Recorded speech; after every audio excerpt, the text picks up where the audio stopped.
от всичко това, което имахме като възможност да възпроизведем от видеонаблюдение, от оперативната работа, която беше свършена, е установено лице, което е било камикадзе в този терористичен акт. В момента това, което установихме от действията, които предприемат колегите на място, в лицето имало шофьорска книжка от Мичиган. С колегите от ФБР, които са тук на място, е проверено на територията на Съединените щати дали има издадена такава шофьорска книжка и дали стои такова лице зад нея. Книжката е фалшива, така че самоличността на лицето, което направи този терористичен акт, към настоящия момент не може да бъде установен. Работим с колегите от израелските служби, с колегите от ФБР, от Европол, Интерпол, обменяме информация от всичко това, което имаме към настоящия момент. Благоприятното е, че успяхме да установиме и да изведеме дактилоскопни отпечатъци от пръстите на камикадзето и в момента това, което правим, е да видим дали някъде ще има засечка в информационните база данни на съответните служби и на съответните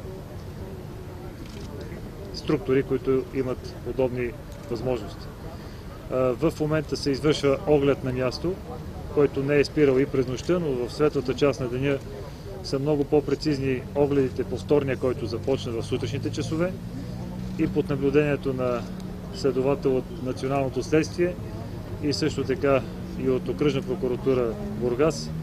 В момента тече повторният оглед и всичко това, което трябва да направим в днешния ден, е по-бързо да съберем всички тези доказателства, които ще могат в последствие да бъдат анализирани и да можем в часовете около 17-18 часа да възстановим нормалното функциониране на летище Бургас. С израелските власти сме в постоянна връзка. С разрешение на премиера е осигурен Airbus, който ще превози израелските граждани, които искат да се преберат в Израел. Към 9 часа трябва да тръгне полета към Израел. В момента лицата, които са настанени в болница, оказани на медицинска помощ, те са около 32 човека. 31 са в добро здравословно състояние, които могат да се движат. В момента те се придвижват от болницата и се предвижда с съответния полет да се осъществи предвижването им към Израел.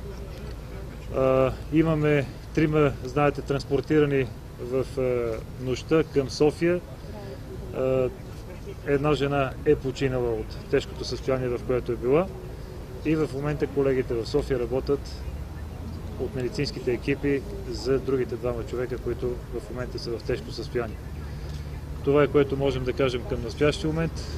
Кмета на Бургас също поема ангажимент за това, което трябва да се направи след като приключи огледа и трябва да се изчисти максимално бързо района. Колегите от областна дирекция Бургас също подпомагат всички тези екипи и предвижването на всички тези, които трябва да се предвижат към Израел. И това е, което можем да ви съобщим към настоящия момент. Имате ли предположение за националността на атентатора камикадзе? Не можем да кажем категорично. В момента знаете, че при такива случаи се назначават ДНК експертизи. ДНК експертиза е назначена. В момента, в който имаме ДНК профил, ще можем също да споделиме с колегите от база данните, за да можем да направим някаква засечка в минал период от време, ако е било засечено.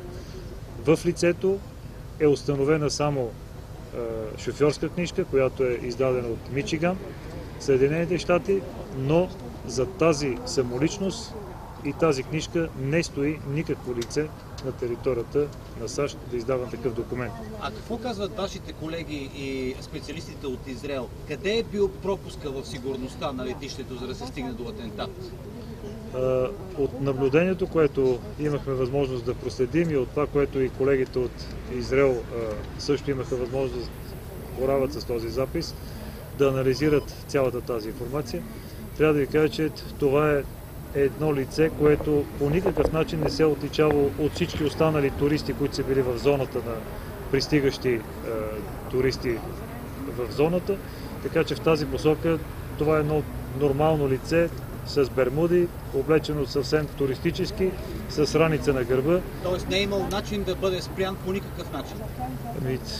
Може ли всяко едно лице, което идва на територията на района, да бъде спирано, за да бъде проверявано? Време изказване на Израелското министерство на транспорта от 6 януари 2012 година, че слабото звено на сигурността у нас и въобще не само в България са автобусите, които извозват израелски граждани от самото летище до хотелите.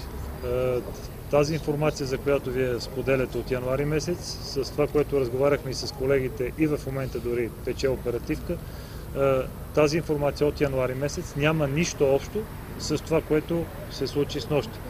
Нямаме никъде никаква засечена информация, нито от наши партньорски служби, нито от територията на страната, за предполагаемо подготовка за извършването на такъв терористичен акт. Имало ли други заплахи за атентати от страна на... Стигали до нас от израелските служби, да речем? Имаше спекулации в медиите? Има обмяна на информация и тя е постоянна.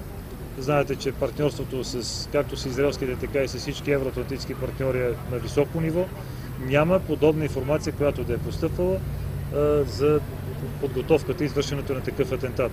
В сутрешните часове, около 2-3 часа, проведохме разговор с съветникът на президента Обама Джон Бренън, който също каза, че са на разположение по всяко време, но тук са техните представители, които са от ФБР и другите служби, така че работиме в синхрон и трябва да ви кажа, че това, което запознахме израелските колеги рано сутринта, когато пристигнаха в 1-2 часа, до 4:30 сме обменяли цялата тази информация, която беше събрана и анализирана от българските служби. Анализирахте ли факта, че Хизбула и Иран отрекаха да имат общо с този атентат, въпреки че израелската държава заподозрява? Не бих искал да коментирам това, което